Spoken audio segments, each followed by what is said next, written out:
I walked into the small, dimly lit hospital room, my heart racing just a little.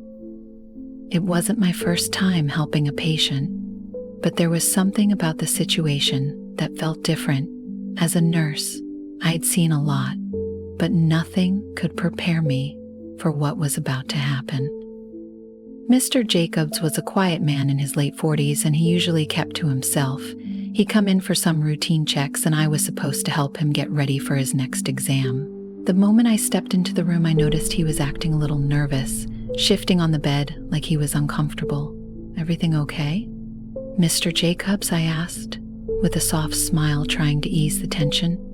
He nodded, but I could tell something was off as I approached. To help adjust his hospital gown, my eyes caught a glimpse of something underneath his tool. It was clearly visible through the fabric, and for a moment I froze. It wasn't something I expected to see, not like that. My face flushed red, but I quickly reminded myself to stay professional. I was a nurse after all. These things happened. "Let's just get you situated for the doctor," I said, trying to ignore the awkwardness. But as I reached over to adjust his gown, he shifted again, and suddenly the fabric slid off, completely revealing everything. I gasped, not sure what to do. My mind raced as I tried to process the situation. Should I say something? Should I leave? Just then, the door creaked open and another nurse poked her head inside. "Oh, sorry, I didn't mean to interrupt," she said quickly before backing out of the room. I couldn't believe how close she had come to seeing the same thing I had just seen after she left. I turned back too, Mr. Jacobs feeling the tension growing even more intense. He looked embarrassed, but there was something else in his eyes, something that made me uneasy. "I'm really sorry about that," he said, his voice shaky. I tried to stay calm, but inside I was still rattled. "It's okay, let's just get you ready for your exam," but as I turned to grab some supplies, I felt his hand lightly brush against mine. I froze again. Was that an accident, or was he trying to send me some kind of signal? Just when I thought the situation couldn't get any stranger, the door swung open again. This time, it was the doctor. He walked in completely unaware of the awkwardness that had just unfolded. "Everything all right in here?" the doctor asked, glancing between the two of us. I nodded, quickly stepping back to let the doctor do his job. But even as I left the room, I couldn't shake the feeling that something wasn't right. I kept thinking about the look in Mr. Jacobs' eyes, the way he had acted later that day as I was going about my usual tasks. I received a message saying that Mr. Jacobs had requested me specifically for his next checkup. My stomach flipped. Why did he want me? Was it just because I had been there earlier? Or was there something else going on? The next day I walked into his room again, trying to act normal, but the moment our eyes met, I could tell there was still tension hanging in the air. He smiled at me, but it wasn't the same nervous smile from before. It was almost confident. "I've been thinking about you," he said softly, and my heart skipped a beat. I tried to laugh it off, but my mind was racing. "Let's focus on getting you through your exam," I said, trying to steer the conversation. "I don't think I can do that if Seth has hurt you so." I hastened back to something professional, but just as I reached over to adjust his IV, the door suddenly opened again. This time, it was Mr. Jacobs' wife. My heart stopped. She walked in, looked at me, then at him, and I could tell immediately that she sensed something was off. Her eyes narrowed, and the room was filled with tension once again. I quickly excused myself, leaving the room before anything more could happen. But as I walked down the hallway, I couldn't shake the feeling that this wasn't over. As I carried on with my rounds, trying to focus on other patients, I kept thinking back to that moment in Mr. Jacobs' room. What was he trying to do? Was I imagining things? My thoughts swirled with confusion, and I couldn't concentrate. Hours passed, and just when I thought I had made it through the day, I received another message from the front desk. Mr. Jacobs had requested my help again. I sighed, bracing myself as I made my way to his room. This time, I was more determined to keep things strictly professional. When I walked in, he was sitting up in bed, waiting. There was a different energy in the room, something that made my skin tingle. "I'm glad you came," he said, his voice low. I tried to keep my tone neutral, just doing my job. Mr. Jacobs, but he didn't seem fazed by my coldness. Instead, he leaned forward slightly and for a brief moment I thought he was going to say something inappropriate. My heart pounded. But then out of nowhere, the door burst open. It was the doctor again, oblivious to the strange tension in the room. He looked over some paperwork, completely unaware of what had just almost happened. I felt a wave of relief wash over me as the doctor took over, giving me a chance to slip out of the room unnoticed as I walked down the hallway. I couldn't help but think about what might have happened if the doctor hadn't come in when he did. Would I have let things go too far? Would Mr. Jacobs have pushed the B boundaries even more? But as I continued my shift, something else began to nag at me. A strange feeling that this wasn't over yet. The way he had looked at me, the subtle touches, it felt like a game, one I wasn't sure I wanted to play. I finished my day and headed towards the exit, eager to leave the hospital and forget about the entire situation. But as I reached the door, there he was, Mr. Jacobs, standing near the exit, waiting for me. "I just wanted to talk," he said, stepping closer. I felt my pulse quicken, but before I could respond, I heard footsteps behind me. One of my colleagues appeared, calling my name. I glanced back at Mr. Jacobs, then quickly turned and walked away, leaving him standing there alone, for now at least. As I hurried down the hallway, my heart pounded in my chest. I kept thinking about Mr. Jacobs and the unsettling way he had been acting. Part of me wanted to brush it off, but another part of me knew there was more to come. The next day, I tried to keep my focus on my other patients, avoiding Mr. Jacobs' room as much as possible, but around midday, just as I was taking a brief break, I received another message from the front desk. Mr. Jacobs was asking for me again. I hesitated before heading back to his room. This time, I wasn't just nervous. I was prepared to shut down any more inappropriate behavior. But as soon as I walked through the door, I could tell something was different. Mr. Jacobs was sitting up, staring at the window, his expression unreadable. The energy felt off, and for a second I thought maybe he was going to apologize for everything. Maybe I had misunderstood him. "I wanted to talk to you," he said. Not looking at me, I stayed near the door, keeping my distance. "About what?" He turned slowly, his eyes locking with mine. "About what happened before. I think you know what I'm talking about." I swallowed hard, unsure of how to respond. "Mr. Jacobs, I'm just here to help you with your care." He smirked slightly, then leaned forward. "I think we both know it's more than that."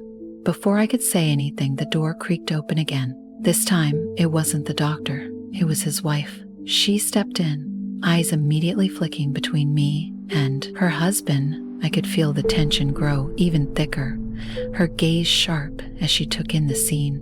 "What's going on here?" she asked, her voice tight. I quickly stepped back, my heart racing. "I was just leaving," I said, moving toward the door, but I could feel her eyes burning into my back as I exited the room out in the hallway. I tried to steady my breathing. What had just happened? Had Mr. Jacobs been trying to flirt with me again right in front of his wife? Or was there something even stranger going on? The rest of my shift was a blur. Every time I passed by his room, I could feel the weight of what had happened earlier hanging over me, but I wasn't sure if I was more afraid of Mr. Jacobs or his wife now then. Just as I was about to clock out for the day, I saw her waiting for me by the front desk. "I need to talk to you," she said, her tone cold. My stomach dropped. "Is there a problem?" She gave me a hard look, then gestured for me to follow her down the hallway, away from the other staff. I reluctantly followed, feeling my nerves twist into knots once we were alone. She turned to face me, crossing her arms. "I know what you've been doing with my husband." I blinked, stunned. "What? No, that's not... Don't lie to me," she snapped, cutting me off. "I've seen the way he looks at you, the way you act around him." I shook my head, trying to explain. "It's not what you think. I'm just his nurse." Her eyes narrowed. "I'm not stupid. He's been different ever since you started taking care of him." And I know it's because of you. I opened my mouth to protest again, but she didn't give me a chance. If you think you get between us, you're wrong, she said, her voice low and threatening. Stay away from my husband. With that, she turned on her heel and walked away, leaving me standing there speechless. I didn't know what to think. Mr. Jacobs had been the one acting strange, not me, but now his wife thought there was something going on between us, and she clearly wasn't going to let it go. The following days were tense. I avoided Mr. Jacobs as much as possible, but the situation weighed on me. I couldn't stop thinking about what his wife had said, or the strange way he had been acting. It was like I was caught in a game I didn't want to play. Then one evening, just as I was about to leave the hospital, I saw Mr. Jacobs again. He was standing in the hallway waiting for me. My heart sank as I realized I wouldn't be able to avoid him this time. I need to talk to you, he said, stepping closer. I tried to stay calm. Mr. Jacobs, I think it's best if we keep things professional. He ignored me, his eyes serious. I know. My wife talked to you? I nodded, feeling a knot of anxiety in my chest. Yes, she did, and I think it's best if we both stay away from this situation. But instead of agreeing, he smiled a slow, unsettling smile. She doesn't know the half of it, he said quietly before I could respond. He reached out, grabbing my wrist. My heart pounded in my ears as I yanked my arm away. What are you doing? I demanded, stepping back. He smiled. You're not going to tell anyone, are you? I think we both know how this will play out. I felt a surge of panic. I'm going to report this, I said, turning to walk away. But as I reached the door, I stopped cold. There, standing just outside the room, was Mr. Jacobs' wife, her expression unreadable. Had she heard everything? The silence was suffocating, and I didn't know what to say or do next. My breath caught in my throat as I saw her standing there just outside the door. Mr. Jacobs' wife, her face unreadable, had clearly been there long enough to overhear part of our conversation. My heart pounded and I suddenly felt trapped between them. But instead of storming in or confronting us like I expected, she just stood there, her eyes flicking between me and her husband's. A twisted part of me wondered, did she know, did she suspect something more? The tension in the air was suffocating, and for a brief moment, I felt my own resolve falter. I hated to admit it, but there was something about Mr. Jacobs that had been lingering in my mind. The way he looked at me, the subtle touches, and even the size of his tool when I had first seen it. I tried to shake the thought from my head, reminding myself that this was wrong, so wrong. But my body had other ideas, and I couldn't deny that it had stirred something in me, something I didn't want to acknowledge. I turned back to Mr. Jacobs, who was still watching me with that same smirk, like he knew exactly what I was thinking. I should have walked away. I should have left the room right then, but something kept me there. The thrill of the forbidden, the danger. It was intoxicating, even if I didn't want to admit it to myself. His wife still hadn't moved her eyes. Dark and calculating, I couldn't read her.